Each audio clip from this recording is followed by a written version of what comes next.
ধন্যবাদ এবং স্বাগত জানাচ্ছি আরেকটি ভিডিওতে। খুবই ইম্পর্টেন্ট একটি ভিডিও নিয়ে এসেছি।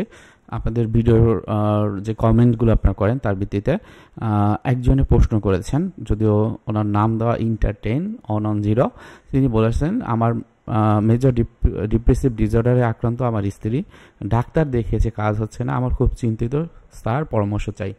বেসিক্যালি হয় কি যে এখানে মেজর ডিপ্রেসিভ ডিসঅর্ডার, এটা অনেক ধরনের ডিপ্রেশন আছে, যেমন ক্লিনিক্যাল ডিপ্রেশন বলা হয়, তারপর হলো শুধু ডিপ্রেশন বা মেজর ডিপ্রেসিভ যে ডিসঅর্ডারগুলো থাকে, এর লক্ষণগুলো মূলত থাকে অতীত নিয়ে বারবার কোনো চিন্তা করা।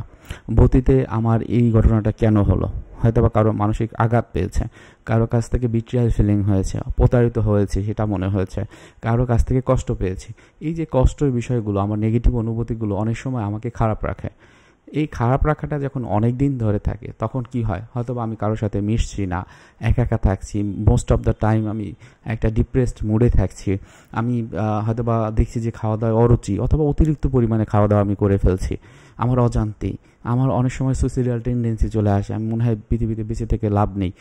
এই যে লক্ষণগুলো, এর সাথে অনেক সময় দেখা যায় তার অতিরিক্ত খায়, যার প্রেক্ষিতে তার ওজনটা অনেক বেশি বেড়ে যায়, অথবা কম খায়, ওজনটা কমে যায়। দেখা যায় যে সারা রাত ঘুমায় না, অনেক দিনের পর দিন তারা ঘুমায় না। এই বিষয়গুলো যখন থাকে তখন কিন্তু তাদের ডিপ্রেশনের যে লক্ষণগুলো ধরে নেওয়া হয় আছে। আপনি আপনার স্ত্রীর জন্য যখন আপনি এই চিকিৎসাটি আপনি নিচ্ছেন, হয়তো আমার মনে হয় আপনি শুধুমাত্র ওষুধের চিকিৎসা নিয়েছেন। অনেক ক্ষেত্রে এটা ভুল হয়। আপনাদের মনের কোনো রোগ হলে আপনারা সরাসরি ওষুধের চিকিৎসা নেন, বা সরি, এর মধ্যে আমি দেখেছি যে আমি যখন গ্রামে যাই, সো ওখানে দেখি একটা ফার্মেসি আমার ফ্রেন্ড, ওখানে দেখা যায় বিভিন্ন অ্যানজাইলেটিক অ্যান্টি ডিপ্রেসেন্ট যে ওষুধগুলো তারা অহরহ দিয়ে দিচ্ছে, যেগুলো কিন্তু দেয়া একদমই ঠিক না। কারণ প্রপার ওয়েতে ডায়াগনোসিস করা এবং সেই অনুযায়ী তার এই ওষুধটা কার্যকরী কিনা সেটা দেখার পর হাফ লাইফ অনুযায়ী, অর্থাৎ নির্দিষ্ট পরিমাণে ওই ওষুধটা কিন্তু তাকে দেওয়া হয়।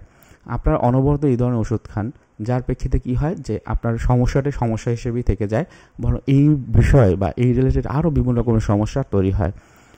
অবশ্যই আমি আপনাদেরকে বলবো, মানসিক রোগের ক্ষেত্রে যে দুই ধরনের চিকিৎসা আছে, এক হলো ওষুধের মাধ্যমে চিকিৎসা, যেটা সিভিয়ার কন্ডিশন থাকলে, অর্থাৎ সে নিজের কাজগুলো ঠিকমতো করছে না, অপরের সাথে সম্পর্কটা রক্ষা করছে না ভালোভাবে, শারীরিকভাবে সে অনেক রকমের কষ্টে থাকে, ব্যথা বা অন্য জিনিসগুলো হয়, অনেক সময় তার ধর্মকর্মের ক্ষেত্রে তার বিভিন্ন রকমের নেতিবাচক চিন্তা আসে।